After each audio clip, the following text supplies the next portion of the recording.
من حاز العلم وذاكره صلحت دنياه وآخرته من حاز العلم وذاكره صلحت دنياه وآخرته فأدم للعلم مذاكرة فحياة العلم مذاكرة فحياة العلم مذاكرة.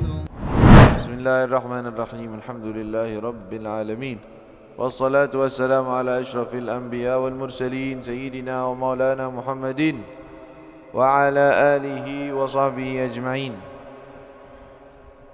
من كتاب سفينة النجاة للشيخ سالم بن سمير نفعنا الله به وبعلومه في الدارين آمين. إلى أن قال: فصل: سورة القدوة 9 تصح في 5: قدوة الرجل برجل، وقدوة امرأة برجل، وقدوة خنثى برجل، وقدوة امرأة بخنثى، وقدوة امرأة بامرأة. وتبطل في 4: قدوة رجل بامرأة، وقدوة رجل بخنثى، وقدوة خنثى بامرأة، وقدوة خنثى بخنثى. Sebelumnya ini pembahasan mengenai gambaran orang yang menjadi imam dan menjadi makmum. Ada 9 gambaran. Sebenarnya kalau nggak ada khuntha pasti lebih kurang dari itu. Jadi ada laki dengan laki, laki dengan perempuan, laki dengan laki-laki, laki-laki dengan perempuan. Terus sebaliknya perempuan dengan laki-laki, maksudnya perempuan jadi imamnya laki-laki, kemudian perempuan dengan perempuan, dan udah habis. Ada lagi. Gara-gara ada khuntha jadi lipat ganda. Taib, sebelum masuk pembahasan itu, sedikit kita murojaah mengenai syurutul qudwah. Kita bahas sedikit. Kita ketika menjadi imam dan makmum itu ada syurut namanya qudwah. Syurutul qudwah, syurut imam dan makmum itu arti syurutul qudwah, atau syurut menjadi makmum bahasanya. Qudwah itu artinya makmum, mengikuti.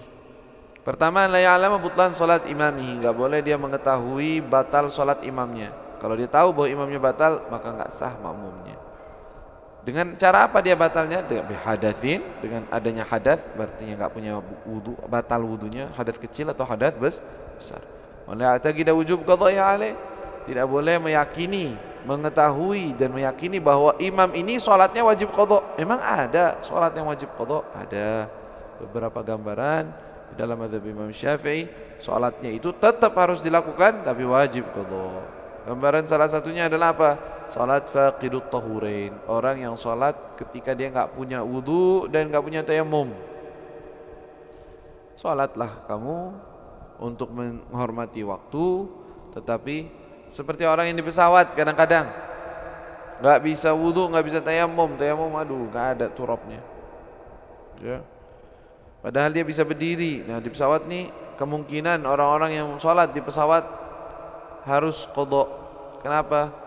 Kebanyakan dari mereka, khususnya kalau pesawat besar, pesawat internasional yang besar, itu sebenarnya bisa berdiri dan duduk dan rukuk dan sujud, dan bisa ngadep kiblat. Salat wajib tuh nggak boleh ngadep ke arah musafir, nggak boleh. Paham tuh? Misalnya dia terpaksa, nggak bisa, emang nggak boleh, mau berdiri nggak boleh, kata nggak boleh kalian duduk. Masa berantem sama pramugari, kan nggak mungkin. Ya udah salat duduk, terus gimana? Wajib qadha. Kok bisa wajib qadha? Karena engkau sebenarnya bisa melaksanakannya berdiri dan duduk dan rukuk menghadap kiblat. Salat fardu harus wajib kiblat. Kalau salat sunnah nanti bisa ngadep ke arah ke depan, ke arahnya musafir. Tapi kalau salat fardu harus ngadep kiblat dan harus duduk dan berdiri dan rukuk dan sujud secara sempurna. Sedangkan dia apain? Enggak. Kadang tayammumnya juga salah tayammumnya. Ya, cuman ngusap-ngusap doang depannya. Nah, ini dalam mazhab Imam Syafi'i ihtiyatan, jaga-jaga kalau yang sholat di pesawat dalam kondisi tidak berwudu, ngadepnya nggak ngadep kiblat, nanti turun dari pesawat atau udah sampai rumah atau masih di bandara, silahkan sholat lagi. Tadi sholat subuh, Anda sholatnya cuman begitu aja, duduk karena nggak bisa, nggak boleh berdiri, nggak boleh apa, dilarang, maka dia sholat.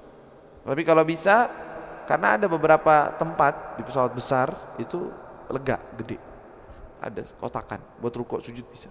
Nanti wudu dulu, kalau orang yang mau jaga, dia wudu sebelum waktu, dia tahu nih wudu secara sempurna di kamar mandi dengan sedikit air, cukup fardunya aja.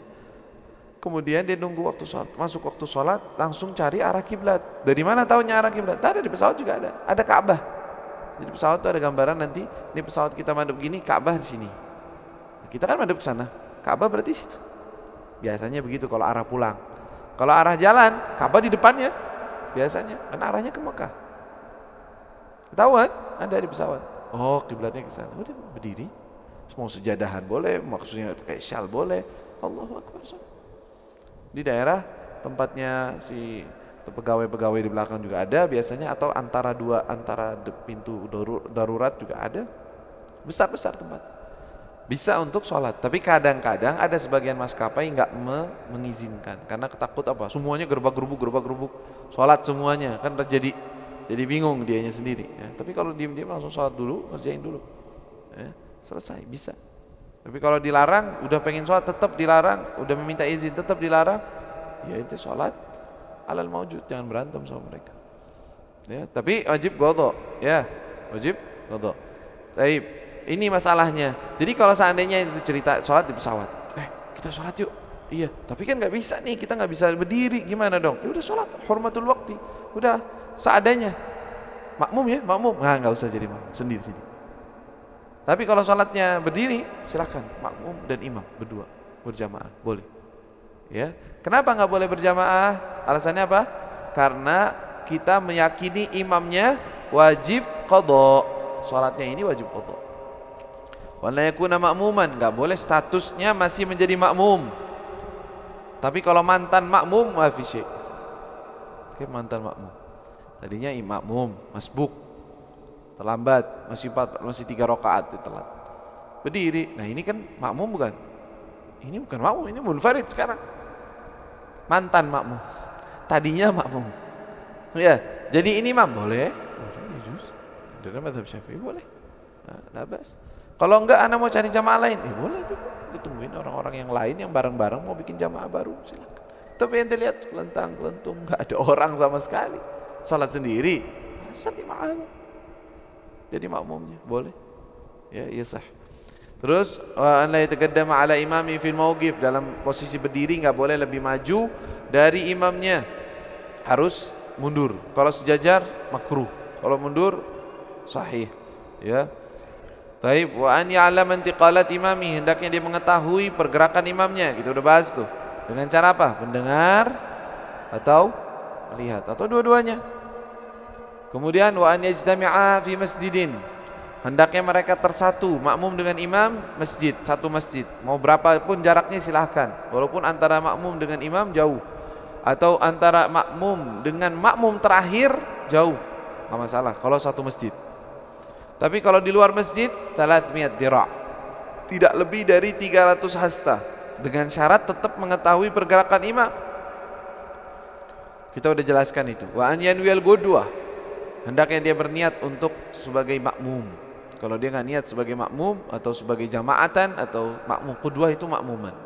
Wal jamaah berarti sholat berjamaah. Usolli fardhu dhuhri jamaatan. Tapi bagusnya bilang makmuman. Kenapa? Karena jamaatan bisa imam, bisa makmum. Lebih baik dia bilang makmuman. Dia berniat seperti itu. Wa an yatawafaqa nadhmu salataihima. Ini kita udah jelaskan. Yatawafaqa, serasi, selaras, sama. Nadhmu, tata cara sholatnya. Tata cara sholat. Yang berbeda apa? Semua sholat hampir sama.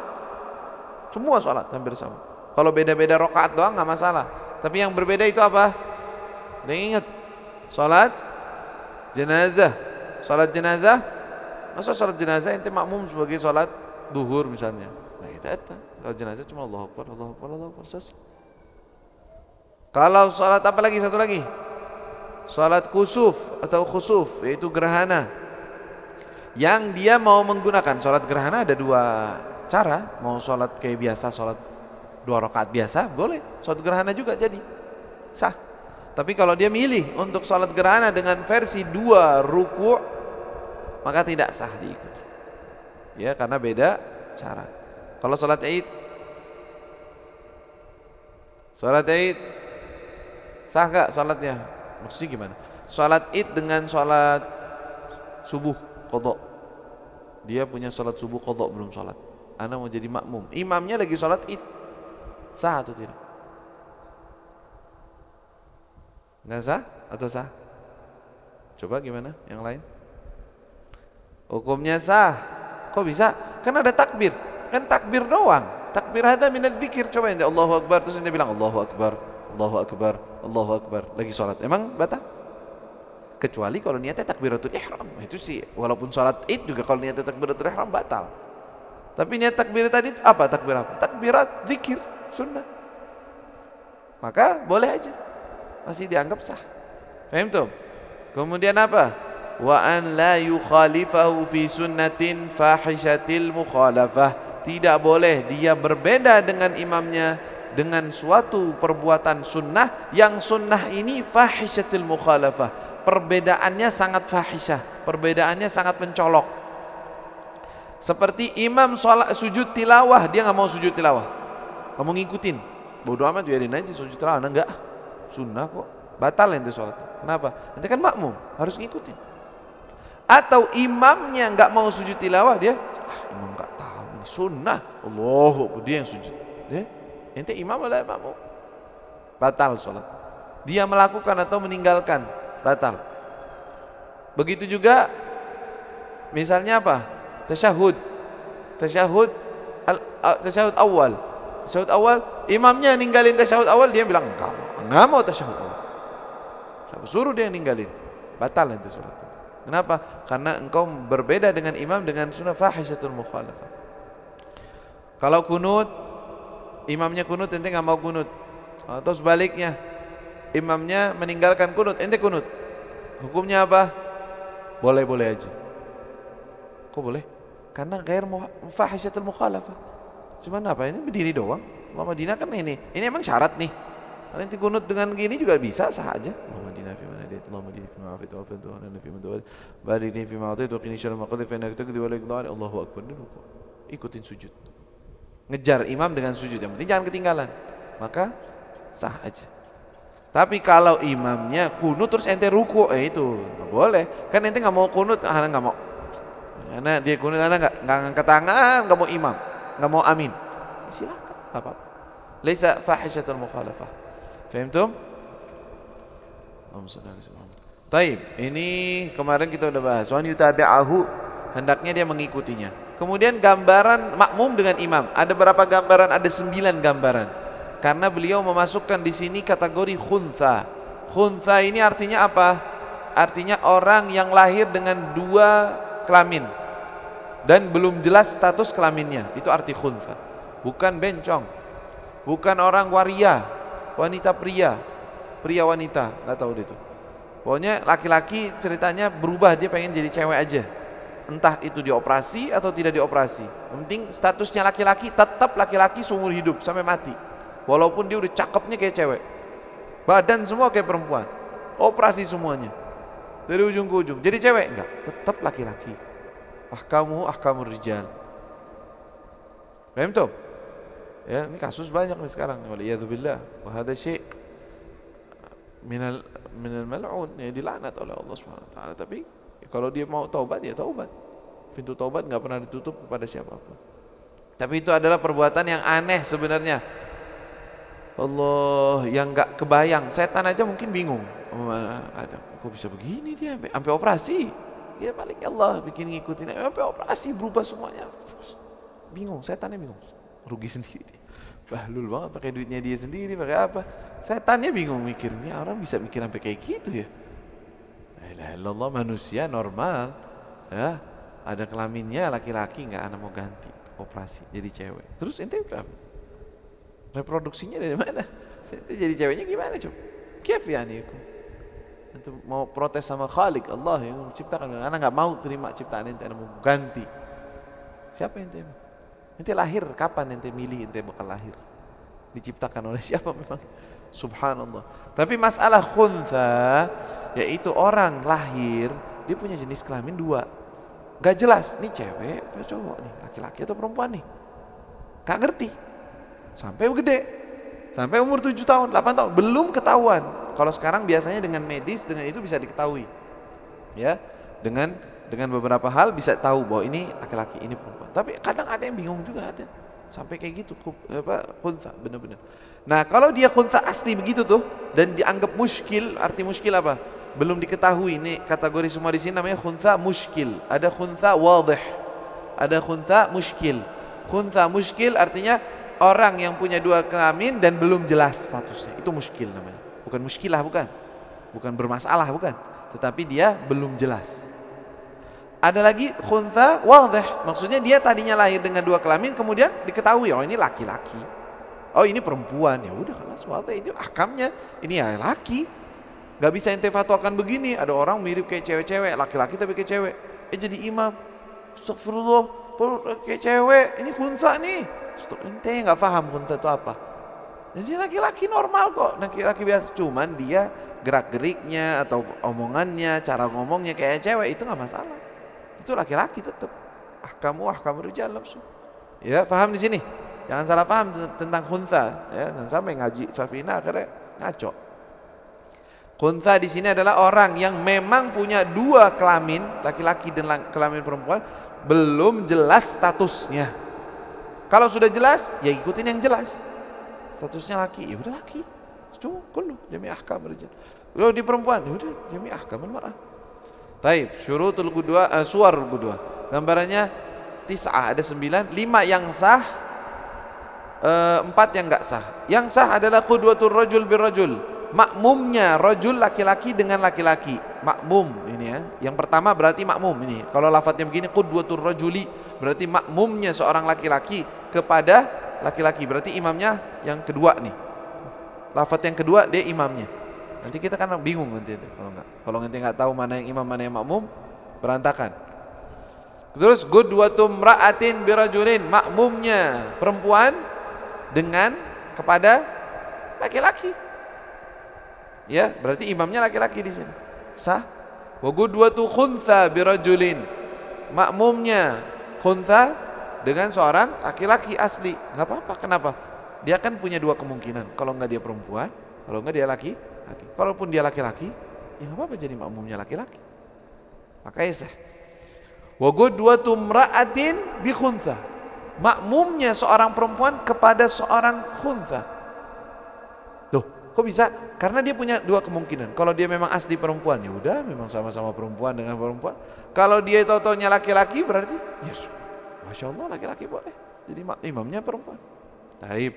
Wa qudwatu imra'atin bimra'atin, makmumnya perempuan dan imamnya adalah perempuan juga. Boleh, silakan.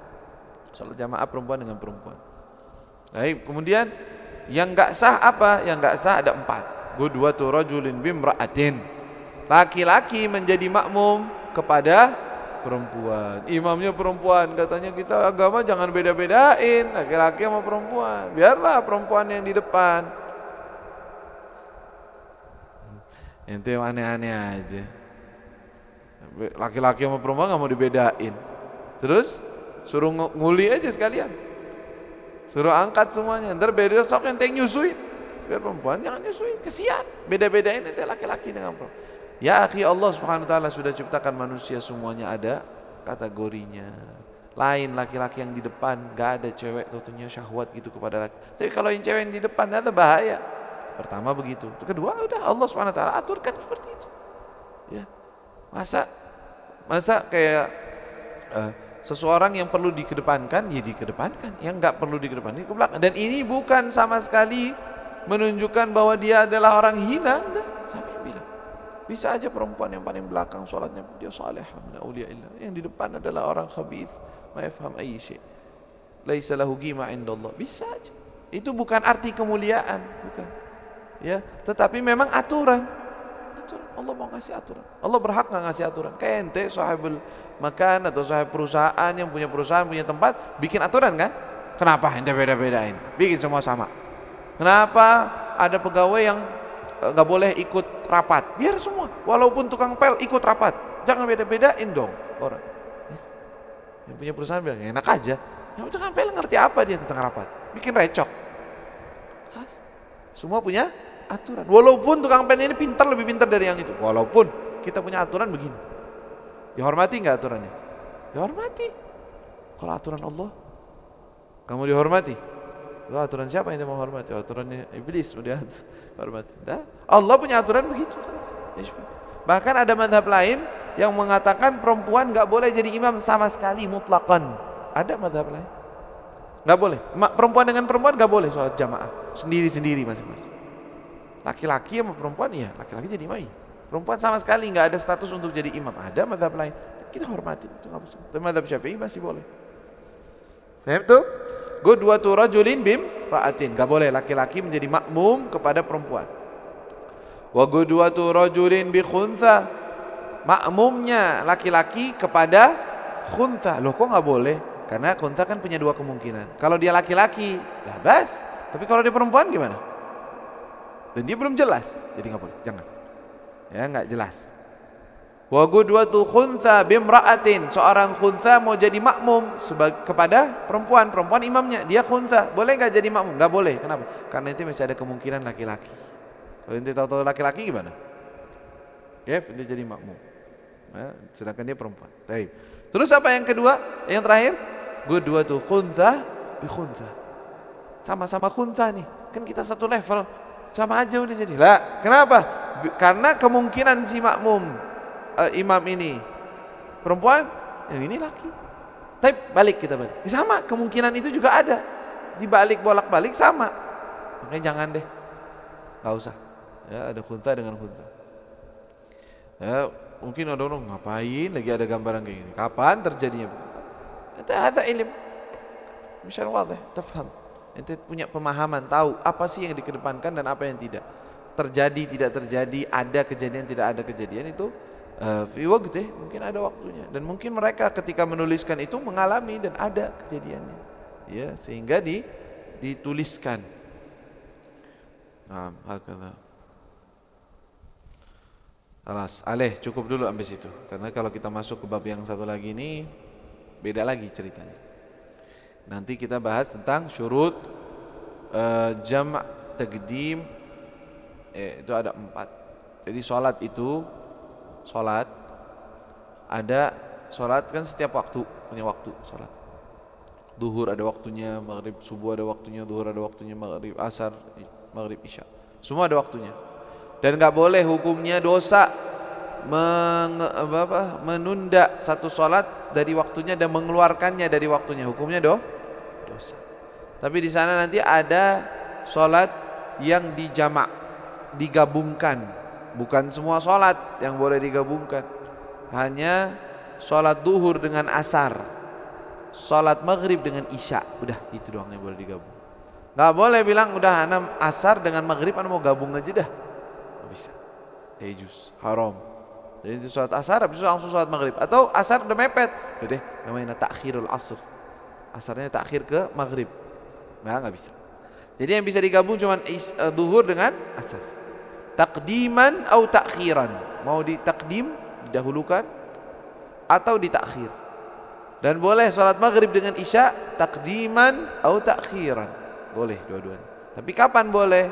Salah satu hal yang membolehkan untuk jamak taqdim atau takhir untuk sholat-sholat itu adalah as-safar, musafir. Apa arti musafir? Itu bepergian, keluar dari kota. Orang yang keluar dari kotanya atau daerahnya atau desanya, wilayahnya, ya, tempat dia tinggal, dia keluar dari kota tersebut, musafir namanya. Apakah sekedar dia keluar dari kota boleh dia melakukan jamak taqdim atau takhir? La yajuz. Ya. Al-mu'tamad fi madhab al-Imam Syafi'i harus dengan masafat qasr. Harus keluar kota dengan tujuan jauh. Tujuan masafat qasr. Masafah artinya jarak yang jauh. Jadi jarak di dalam musafir itu ada dua. Ini muqaddimah aja, nanti kita bahas lagi. Jarak di dalam perjalanan ada dua macam. Musafir itu ada dua macam, dua jenis. Ada musafir safar tawil, ada musafir safar qasir. Dua-duanya musafir. Dua-duanya punya hukum, beberapa hukum berkaitan dengannya. Musafir safar tawil keluar dari kota atau desa atau tempat dia tinggal, daerahnya, dari batasnya keluar, dan tujuannya, kota tujuannya, tempat tujuannya melebihi, ada yang mengatakan 83, ada yang 84, ada yang 78, 77, sekian, 78 lah digabungin, 78 kilo. Antara ini dengan ini, terserah mau milih yang mana. Jadi kalau jarak rumah saya, bukan rumah, jarak kota saya, batas kota saya dengan batas kota yang saya tuju adalah 78 kilo, berarti kota tersebut yang saya tuju adalah tawil, panjang, jauh. Maka ada hukum-hukum yang berkaitan dengan safar tawil. Kalau dia itu di bawah itu berapa? Ya 70 doang, 70 kilo, 60 kilo, 30 kilo, 20 kilo. Dari sini ke Sukabumi kota berapa kilo? 35 kilo sekitaran misalnya. Wah, safar tawil atau qasir? Qasir. Loh, ada hukum-hukumnya, ada beberapa hal boleh dilakukan di safar qasir. Ada. Seperti apa? Seperti as-salatu alal markub. Salat sunnah di atas kendaraan bisa. Dengan hukum-hukumnya. Jadi dibahas itu di muqaddimah Hadramiyah biasanya. Salat fi syurutul shalah wa huwa istiqbalul qiblah, menghadap kiblat. Nanti ada beberapa tempat keadaan dia enggak harus menghadap kiblat. Jadi kita udah tahu apa itu safar tawil dan apa itu safar qasir. Tamam? Wallahu taala a'lam. Al-Fatiha bil qabul tamam kullu syukur iftah Allah alaina wa alaykum futur arifin. فقهنا وإياكم في الدين وجعلنا وإياكم من العلماء العاملين. تب علينا وعليكم توبة نصوحا زكينا بها قلبا وجسما وروح على دينه وكنا صالحا جامع خيرات الدنيا والآخرة وإلى حضرة النبي محمد صلى الله عليه وسلم. سر الفاتحة. ربنا انفعنا بما علمتنا ربي علمنا الذي ينفعنا ربي فقنا فقنا وقرابة لنا في ديننا معاني القطر أنثى وذكر ربي وفقنا وفقهم بما ترتضي قولا وفعلا كرما وارزق الكل حلالا دائما وأخل أتقياء علما نحظى بالخير ونكفى كل شر ربنا واصلح لنا كل شؤون وأقر برضا منك العيون واقض عنا ربنا كل الديون قبل أن تأتينا رسل المنون واغفر واستر أنت أكرم من ستر وصلاة الله تغشى المصطفى من إلى الحق دعانا والوفاء بكتاب فيه للناس شفاء وعلى الآل الكرام الشرفاء وعلى صاب المصابيح الغرار اللهم اهدنا بهداك واجعلنا ممن يسارع في رضاك ولا تولنا وليا سواك ولا تجعلنا ممن خالف أمرك وعصاك وحسبنا الله ونعم الوكيل ولا حول ولا قوة إلا بالله العلي العظيم وصلى الله على سيدنا محمد وآله وصحبه وسلم.